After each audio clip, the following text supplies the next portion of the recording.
சிதம்பரத்தில் உங்களுடன் ஸ்டாலின் திட்டத்தை தொடங்கி வைத்த முதலமைச்சர் மு.க. ஸ்டாலின், தகுதி உள்ளவர்களுக்கு மகளிர் உரிமை தொகை கிடைக்கும் என உறுதி. தகுதி இருந்தும் 1000 ரூபாய் உரிமை தொகை கிடைக்காதவங்க உங்க ஏரியாவில், அதாவது உங்க பகுதியில் முகாம் நடக்கிற அன்னைக்கு விண்ணப்பங்களை கொடுத்தா போதும். நிச்சயமா சொல்றேன், உங்களுக்கு நிச்சயமா உரிமை தொகை வழங்கப்படும். சிதம்பரம் அரசு விழாவில் கூட்டணி கட்சி தலைவர்கள் பங்கேற்ற நிலையில் ஓரணியில் தமிழ்நாடு என்று முதலமைச்சர் மு.க. ஸ்டாலின் பெருமிதம். டெல்லி அணியின் காவி திட்டங்கள் பலிக்காது என்றும் சூளுரை. தமிழ்நாடு இப்படி ஓரணியில் இருக்கிறப்போ எந்த டெல்லி அணியோட காவி திட்டமும் இங்கே பலிக்காது.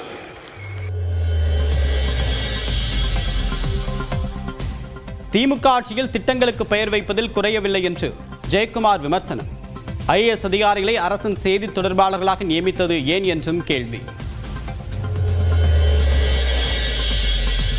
டிஎன்பிஎஸ்சி குரூப் 2 மற்றும் குரூப் 2A பிரிவுகளில் 645 பணியிடங்களுக்கு செப்டம்பர் 28ஆம் தேதி தேர்வு. ஆகஸ்ட் 13ஆம் தேதி வரை விண்ணப்பிக்கலாம் என்றும் அறிவிப்பு.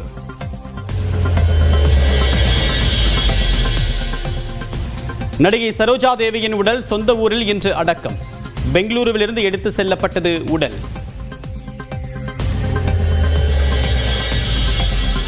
விஜய் சட்டமன்றத்திற்கு கூட வரமாட்டார், அமைச்சர் துரைமுருகன் விமர்சனம்.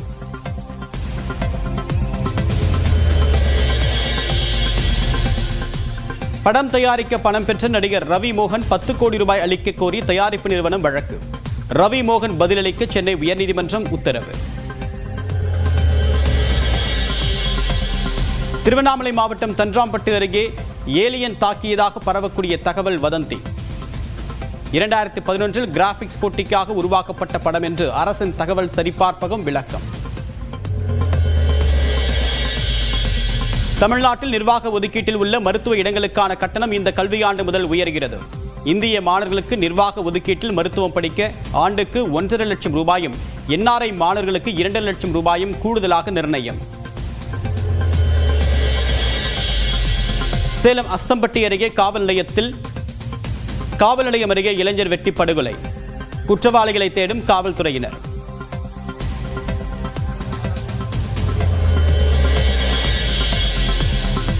ஜூலை 18ஆம் தேதிக்குள் பொது இடங்களில் கொடிக்கம்பங்களை அகற்ற வேண்டும் என்ற உத்தரவுக்கு எதிராக மார்க்சிஸ்ட் கம்யூனிஸ்ட் கட்சி முறையீடு நாளை விசாரிக்கப்படும் என்று சென்னை உயர்நீதிமன்றம் அறிவிப்பு.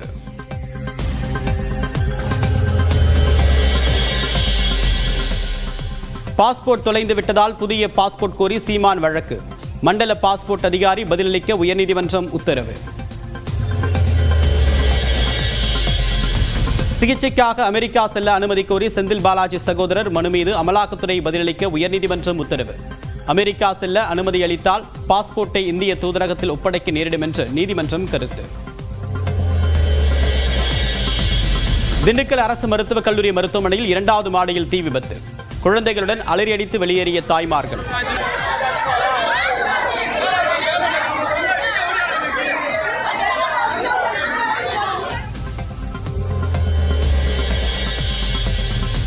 இந்தியாவில் தன்னுடைய முதல் விற்பனை நிலையத்தை தொடங்கியது டெஸ்லா நிறுவனம்.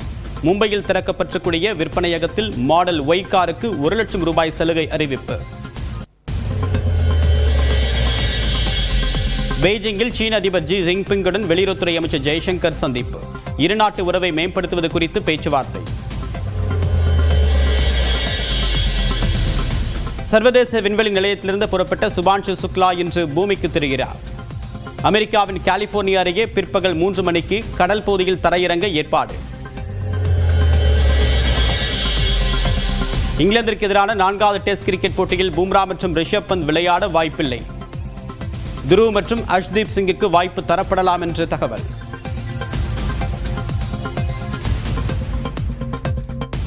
சார் பதிவாளர், முதல்நிலை வருவாய் ஆய்வாளர் உட்பட 645 காலி பணியிடங்களுக்கு செப்டம்பர் 28ஆம் தேதி தேர்வு நடைபெறும் என்று தமிழ்நாடு அரசு பணியாளர் தேர்வாணையம் அறிவித்துள்ளது.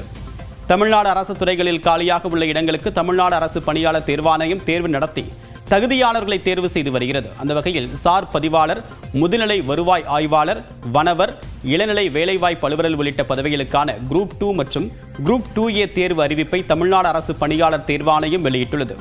குரூப் 2 பணியிடங்களுக்கு 50 இடங்கள், குரூப் 2A பணியிடங்களுக்கு 595 இடங்கள் என்று மொத்தம் 645 காலி பணியிடங்கள் நிரப்பப்பட உள்ளதாகவும், இதற்கான முதல்நிலை தேர்வு செப்டம்பர் 28ஆம் தேதி நடைபெற உள்ளதாகவும் அறிவிக்கப்பட்டுள்ளது.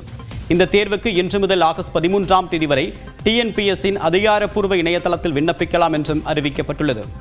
தேர்வர்கள் தேர்வு கட்டணத்தை UPI மூலமாக செலுத்தலாம் என்றும் அரசு துறை நிறுவனங்களிடமிருந்து மற்ற காலி பணியிடங்கள் அதிகரித்து பெறப்படக்கூடிய பட்சத்தில் கலந்தாய்வுக்கு முன்பாக காலி பணியிடங்கள் எண்ணிக்கை அதிகரிக்கப்படும் என்றும் TNPSC தெரிவித்துள்ளது. கடலூர் மாவட்டம் சிதம்பரத்தில் உங்களுடன் ஸ்டாலின் திட்டத்தை தொடங்கி வைத்த முதலமைச்சர் மு க ஸ்டாலின் பொதுமக்களிடமிருந்து மனுக்களை பெற்றுக் கொண்டார்.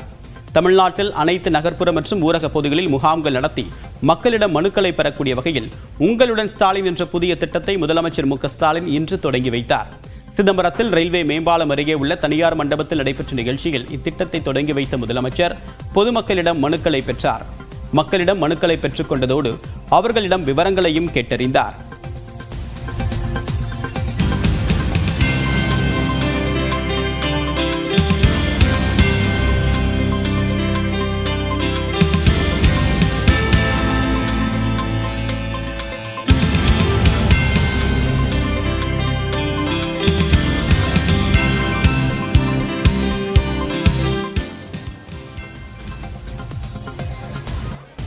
உங்களுடன் ஸ்டாலின் திட்டத்தை முதலமைச்சர் மு க ஸ்டாலின் சிதம்பரத்தில் தொடங்கி வைத்த நிலையில் தமிழ்நாடு முழுவதுமாக 38 மாவட்டங்களில் இத்திட்டம் செயல்பாட்டுக்கு வந்துள்ளது. சென்னை திருவல்லிக்கேணியில் அமைக்கப்பட்டிருந்த உங்களுடன் ஸ்டாலின் முகாமில் ஏராளமானோர் கலந்து கொண்டு மனு அளித்தனர். இந்த முகாமை துணை முதலமைச்சர் உதயநிதி ஸ்டாலின் ஆய்வு செய்து மனுதாரர்களுடன் கலந்துரையாடினார். ஃபார்ம் ஏன் முன்னே வாங்கலையா அப்படின்னாங்க. எங்களுக்கு முன்னே ரேஷன் கார்டு வெளியூரில் இருந்தது, இங்கே வாங்கிட்டு இருந்தோம். ஆனால் கார்டு இங்கே இருந்தால் தான் கொடுப்பாங்கம்மா, நீங்கள் கார்டை மாற்றிருங்கன்னு சொன்னாங்க. சரின்னு இப்போ மாற்றி 1 வருஷம் ஆகுது. இப்போ அவங்க கொண்டாந்து கொடுத்ததும் சரின்னு ஃபார்ம் கொடுத்தாங்க. அவங்களே ஃபில்லப் பண்ணாங்க. நான் ஒன்றும் பண்ணலை, எனக்கு தெரியவும் செய்யாது. அவங்க ஃபில்லப் பண்ணி கொடுத்தாங்க. கொடுத்துட்டு இந்த நான் 2 குழந்தைங்க இருக்குது, எனக்கு ஒய்ஃப் கிடையாது. ஸோ நான் இந்த நலவாரி திட்டங்களுக்காக நான் வந்துக்கிறேன். நான் இந்த மாதம் எனக்கு பென்ஷன் வர்ற மாதிரியோ எனக்கு வயசானவருக்கோ எனக்கு வர்ற மாதிரி நான் பதிவு பண்ணி வந்துக்கிறேன் சார். திமுக ஆட்சியில் திட்டங்களுக்கு பெயர் வைப்பதில் மட்டும் குறையில்லை என்று அதிமுக முன்னாள் அமைச்சர் ஜெயக்குமார் விமர்சித்திருக்கிறார். சென்னையில் செய்தியாளர் பேசிய அவர் தலைமை செயலாளர் அந்தஸ்தில் இருக்கக்கூடிய மூத்த IAS அதிகாரிகளை அரசின் செய்தி தொடர்பாளர்களாக நியமித்து அசிங்கப்படுத்தி விட்டதாகவும் குற்றம் சாட்டினார். தேர்தல் வரும்போது தான் ஸ்டாலினுக்கு மக்களே கண்ணுக்கு தெரிவாங்க. ஒவ்வொரு தொகுதியாக போனீங்க நீங்கள். 2021ஆம் ஆண்டு தேர்தலுக்கு முன்பாக எத்தனை மனு வந்தது, எவ்வளோ மனுக்கள் மீது நடவடிக்கை எடுத்தீங்க, எத்தனை பேருக்கு அந்த குறை தீர்க்கப்பட்டது? ஒன்றும் இல்லை. அப்புறம் இன்னொரு பொய் சொன்னார். என்ன சொன்னார்? நேராக கோட்டைக்கு வரலாம், யாரும் உங்களை தடுக்க மாட்டாங்க, என் ரூமுக்கு நேராக வரலாம், உங்களுடைய குறைய சொல்லான்னு. கோட்டைக்கு ஒரு பொதுமக்களா ஸ்டாலினை சந்திச்ச வரலாறு உண்டா? யாராவது சந்திச்சிருக்கீங்களா? வாங்கின மனுக்களுக்கு தீர்வு கிடையாது. மக்களும் அதிகாரிகளையும் இப்ப சந்திக்க முடியல. 6 மாசம் தேர்தல் இருக்கிறதுனால இந்த கவர்மெண்ட்டுக்கு பார்த்தீங்கன்னா, அதுவும் பார்த்தீங்கன்னா முதலமைச்சருக்கு இந்த ஆலோசனை சொல்ற அதிகாரிகள் இருக்காங்களே, புதுசா பேர் சொல்றது, அதுல ஒன்றும் குறை இல்லை.